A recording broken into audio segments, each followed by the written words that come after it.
Hello and welcome to this updated video guide for completing the Steps of Faith in Final Fantasy XIV Shadowbringers.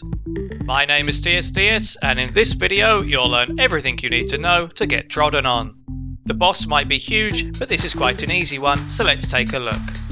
The objective of this encounter is to kill Vishap before he makes it to Ishgard. Unlike traditional fights, the boss can't be tanked and will slowly creep forward over the fight. All you need to do is kill the adds that spawn throughout, don't stand in AoEs, and chuck as much damage as you can on Vishap.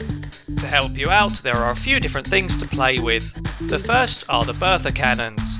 There's a number of pairs of these along the bridge, with the first set just behind the starting position.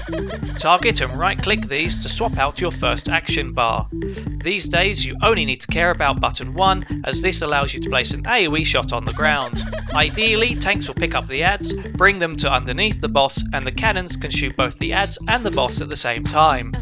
To be honest, these aren't really needed anymore, and most tanks seem to just do whatever. Saying that, if you want to have a bit of fun here, then go for it. When Vishap gets close enough to the cannons, he'll cast a huge and lethal cone AoE that destroys them. When the cannons die, they explode, dealing damage around them too, so just stay away. In order to stop using a cannon, just click somewhere else to stop targeting it. As the DPS, your job is to stay generally underneath the boss and keep burning him. When the adds spawn, you should swap to those for some AoE and then go back to Vishap.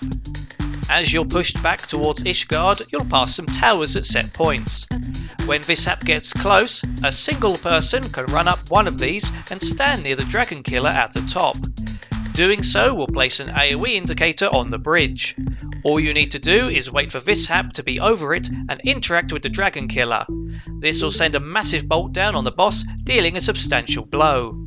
Once Vishap has been hit by one of these, you won't be able to hit him with another without chaining him down, but this part of the fight no longer plays out due to how old the content is. If you fire another Dragon Killer at him without chaining, he'll dodge it by jumping backwards, crushing and killing anyone he lands on. So you can fire one Dragon Killer in the fight and leave it at that. The only other thing to watch out for is Vishap's feet. If he steps on you, it'll knock you back and deal quite a lot of damage, so if you're not playing with the toys, you'll just want to stay underneath him. And now for some final tips. As tanks, just focus the boss and group up the adds when they appear. That's all you need to do. And for everyone, if somehow you end up dying, you can actually just return to the starting point of the trial and run back. Every role has a pretty easy time here, so if you want to use the cannons and dragon killers for a bit of fun, then go for it. Pop a level 2 limit break when it's ready, and he'll go down. Now then, before we finish, unlike most encounters, once the boss is down, the easiest way to leave the instance is to click the duty information on the right, select leave, and then abandon duty. The fight is over, so there won't be any penalties. And those are the Steps of Faith. If you've enjoyed the guide, then let me know, and if there are any other guides or perspectives you'd like to see, then check out my channel or feel free to ask me to create one. Thank you for watching, and good luck.